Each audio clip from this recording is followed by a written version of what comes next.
Hello, good afternoon. My name is Aisha Ibrahim. This is Election Brief. Within the next 30 minutes, we have the latest update from the political scene. We're live on DSTV channel 421, GoTV channel 125, and all our social media handles at Joy News on TV. My personal handle is at Denana Aisha. Election headquarters is brought to you by Petrosol, your clean fuel in full quantity, and Chartered Institute of Management Accountant and the American Institute of Certified Public Accountants together as the Association of International Certified Professional Accountants, election headquarters for an informed electorate.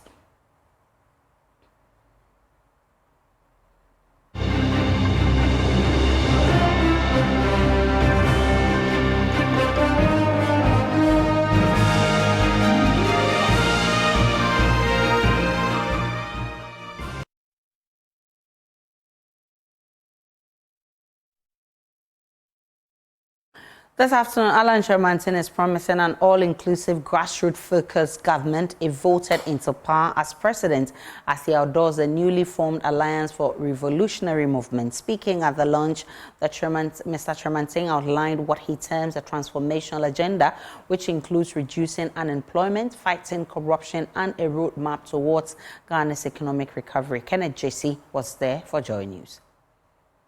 Former Trade Minister Kyerematen has officially outdoored the new movement made up of a coalition of more than 10 political and social movements, of which he is the leader.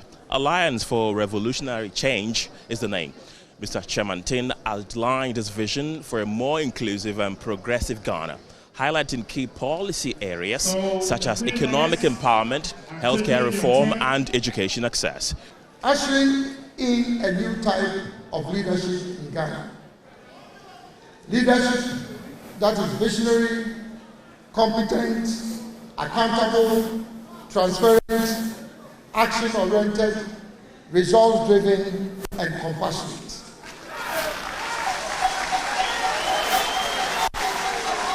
A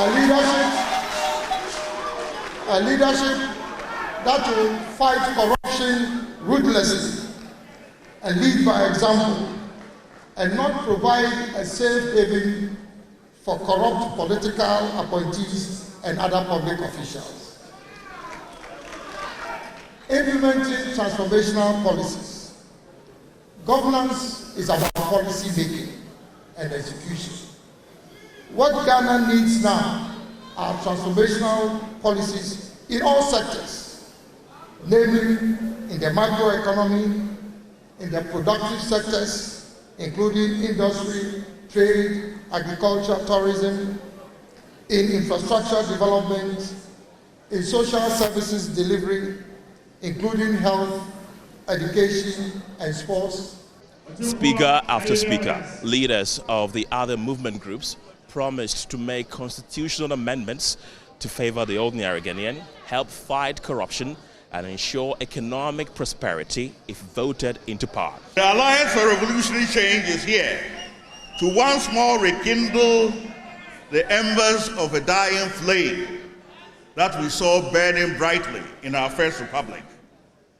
The wings of the butterfly are to breathe air into that the embers of that flame and rekindle it to burn more brightly and show us a new way.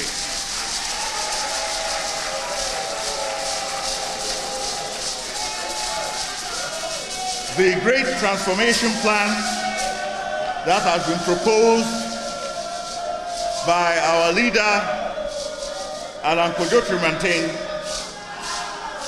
will be our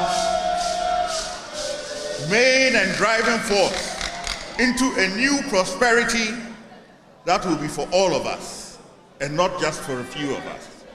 This is his promise, and we are all going to hold his waist and raise him up so he can deliver that promise to you.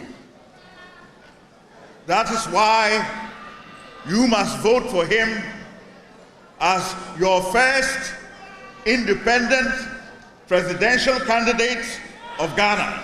Our constitution, 1992 constitution, has been the problem of this great loot and share syndrome. I joined this alliance because we want a constitutional review to reduce the excessive powers we pose on the executive arm of government.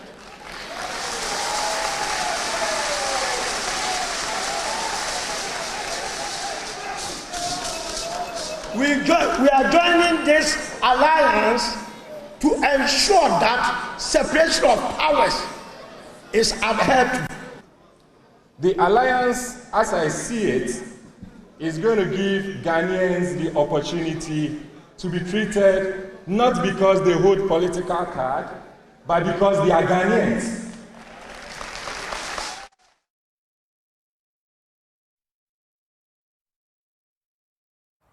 Well, joining us via Zoom to answer these questions and more is Duke Aaron Sesu Esquire, his spokesperson and youth leader for the Movement for Change. Duke, grateful for your time. What does the Alliance stand for? Kindly unmute for me, Duke. Sorry, thank you, and a very good afternoon to all your viewers. Firstly, the Alliance is a representation of the diversity that defines this country, to the extent that at the core of the Alliance is the need to bring together the diversity of people and the competence of different people, no matter their background, so that we can push a common development agenda. And so the Alliance first step in this, or its symbolic representation, is in that diversity, to the extent that it is important that people's participation in governance in this country should not be because they have a party card, but simply because, first and foremost, they are Ghanaians. Secondly, because they are competent. Thirdly, because they have character and credibility in the process. The second, essentially, is that the Alliance represents a forceful challenge to the duopoly, to the extent that the MPP and the NDC, for the first time in the history of the Fourth Republic, have a viable threat to the kind of 4-year, 8-year cycle where they think that they have control over power and authority in this country. And so, for the first time, we are having a political organization that clearly threatens the ending of that political duopoly cycle in this country.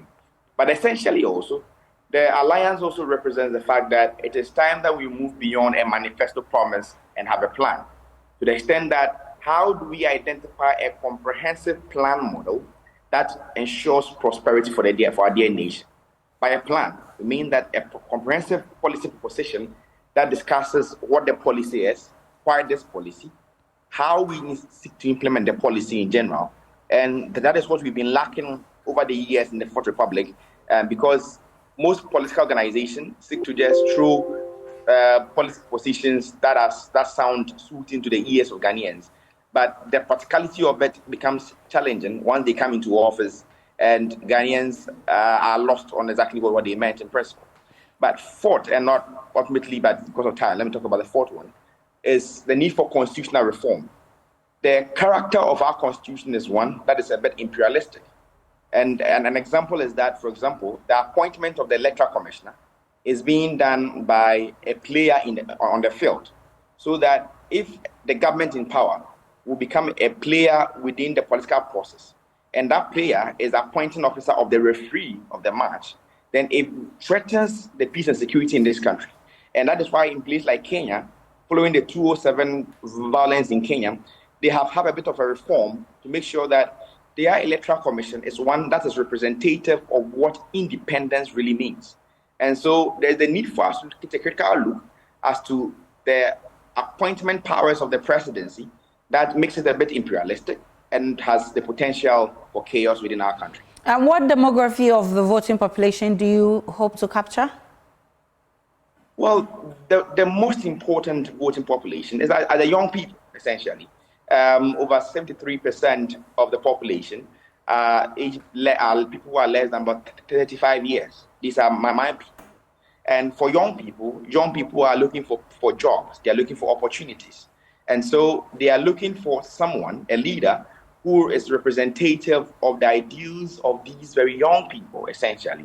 And so they look at the leader for the Alliance, being Honorable Kyerematen. They look at another leader, the Honorable Dr. Abu Sakakara. and other key elements within the alliance process. And they say that these are people who have a track record of job creation, a track record of integrity, a track record of competence in their services.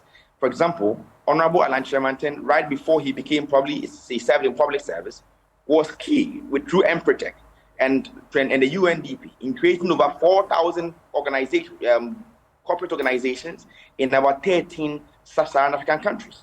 And his work in public service, in creating jobs, have been so massive that how he has created jobs for young people is just amazing. So they look at people of such track record and they compare them against the alternative. And the question for young people is this the time for us to take that step of showing the door to the MPP and the NDC come December 7th? We wish you all the best with this alliance. Zook Aaron Sesui, spokesperson for the Movement for Change. I've also been joined by Professor Aludi Seido. He's head of Political Science Department at the University of Ghana. Prof, grateful for your time. Should the NPP and NDC be threatened with this alliance? Thank you so much, and good afternoon to you, Aisha, and to your viewers. I think one of the major problems political scientists have identified with the Fourth Republic is our geopolitics.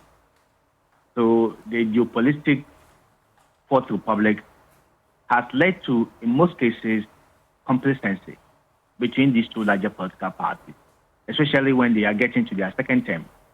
It usually manifests in the way they relate and react to the problems of the citizenry, and sometimes in even the kind of arrogant posturing they usually assume. And also, most of the Ghanaian citizens are familiar with the leadership of these two political divides.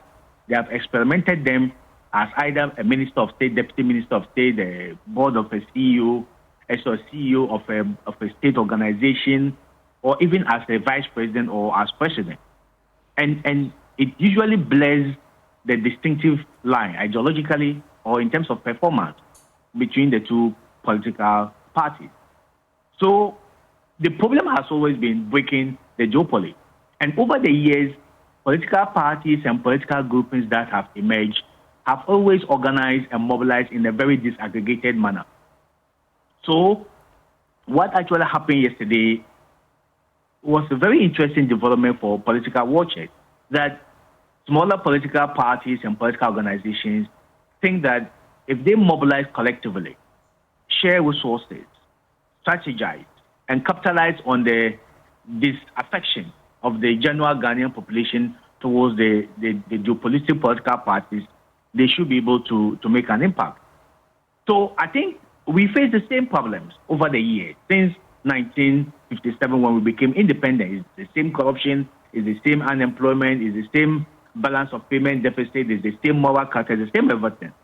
So what new are a kind of group like that would promise that will endure themselves to Ghanaians? It's not so much about the solutions. All the solutions that they are actually proposing, political parties have proposed them before in the Fourth Republic.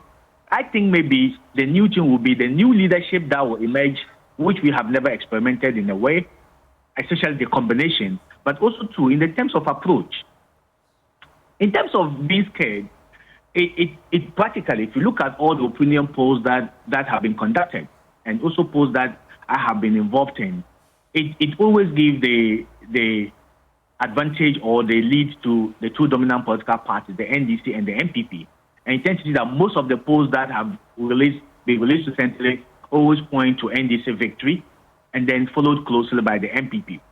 So so it may be very difficult for this emerging force to maybe win political power outright in December 2024.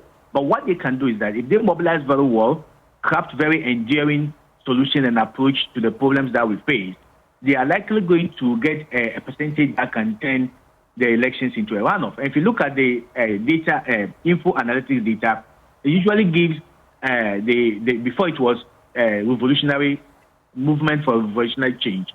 When it was movement for change, they usually were able to get close to 6-7%.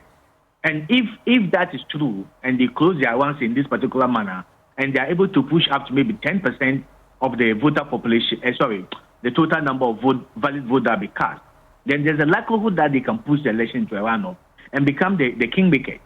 But one bigger problem that they may face moving forward is the fact that our constitution as it stands now will make it very difficult for a union government to be instituted. And that is the larger promise of this particular movement.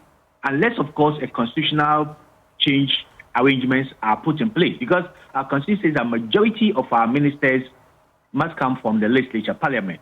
So it's a kind of blended fusion of power system of governance. But this particular movement is promising a very remarkable system of government that we have never experimented. We tried it under the under the second military government that was getting to an end, but it didn't work. Union government means that you're going to have every shade of opinion of people that matter in the country: farmers, fishermen, market women, lawyers, engineers, lecturers, journalists, everybody playing a very crucial role in the governance process. And if they are not filing candidates for member of parliament positions, then the constitutional provision that injuncts that majority of our ministers must come from parliament will not be able to be satisfied. So I think moving forward, they have a very remarkable blueprint. If they mobilize very well, if they strategize very well, they can actually tilt the climate of opinion in December into a runoff, and they become the kingmakers. They decide who they support and on what terms and conditions that they support them. And even if they are not able to do well and they mobilize very well, at least it gives them the huge advantage moving into 2028. They become a formidable force and they can compete in a very competitive manner with the NDC and then the MPP. So I think it is a very innovative development. We've had alliances and movements and those kind of things in our body politic in 1992, in 2000, I think also in 2004 election. But this is a very remarkable one in the sense that it marries people from both the center-left divide and the center-right divide, coalition of NGOs and civil societies, not necessarily political parties, but with a very targeting the very youthful core of our population. But I think let's see what happens as we move towards December. All right, we'll see. We'll see how that goes. I'm grateful for your time, Professor Ali Seidu. He's head of political department of the University of Ghana. Let's move on to the PNC because 11 members of that party, the People's National Convention, National Executive Committee, have resigned to establish a new political entity called the People's National Party.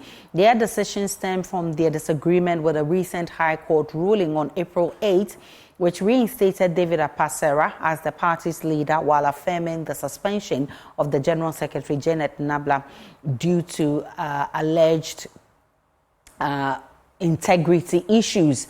Now, they say that they will not have people who do not have integrity to manage the affairs of the party. On Wednesday, they had a press conference, and Suleimana Said, who is the interim general secretary of the new party, PNP, expressed these sentiments. I've been joined by Janet Nabla, who is a member of this new PNP. She was an executive of the PNC.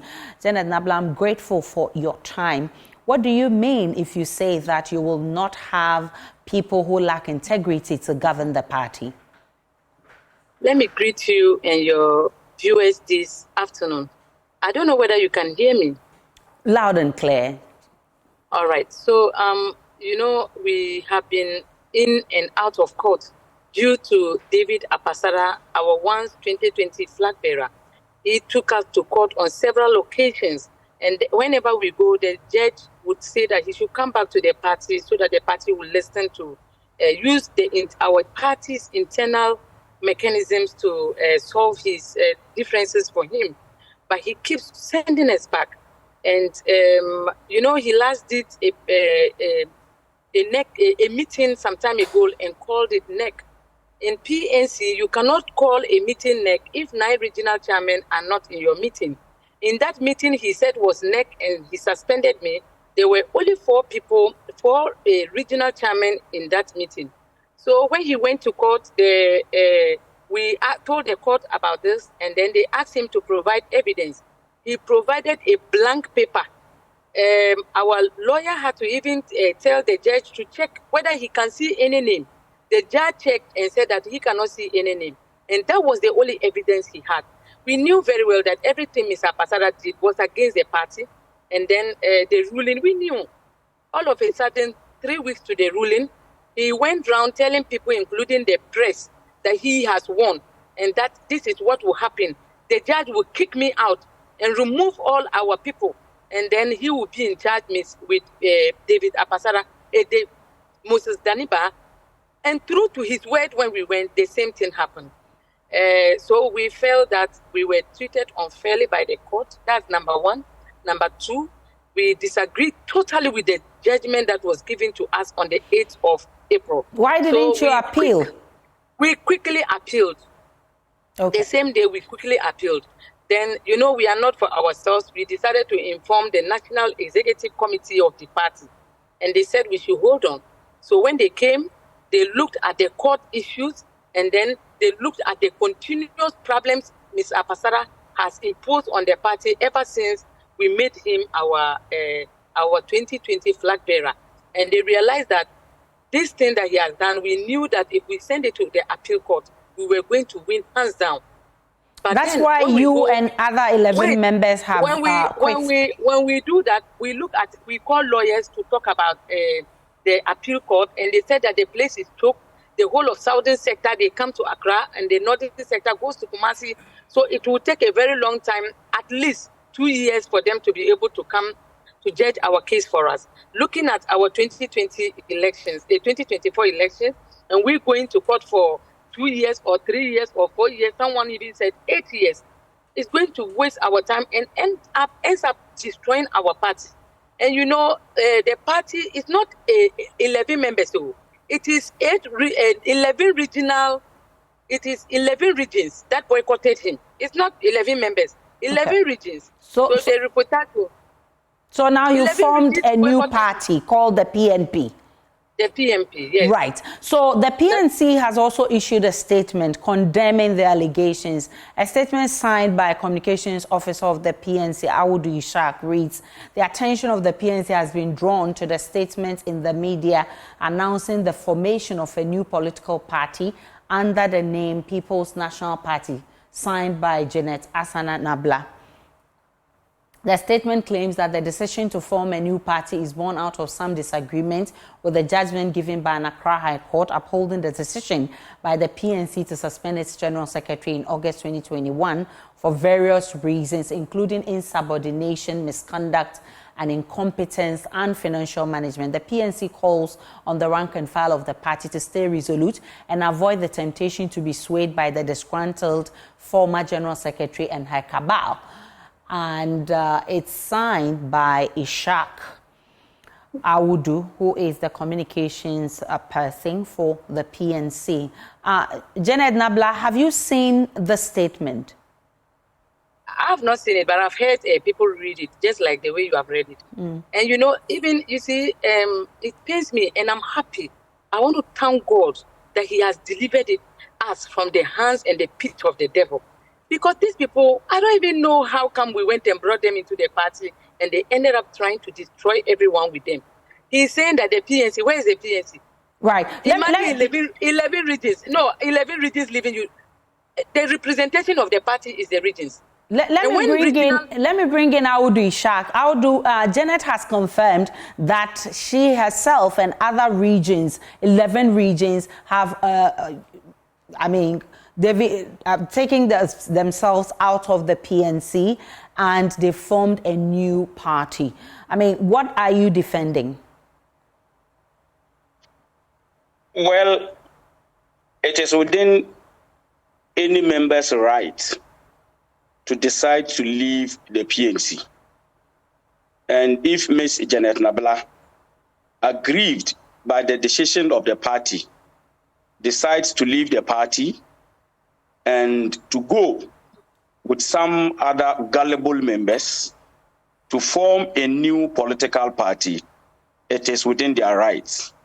Joining and leaving political parties is not a new phenomenon. Are you not worried that 11 regions are defecting from your party?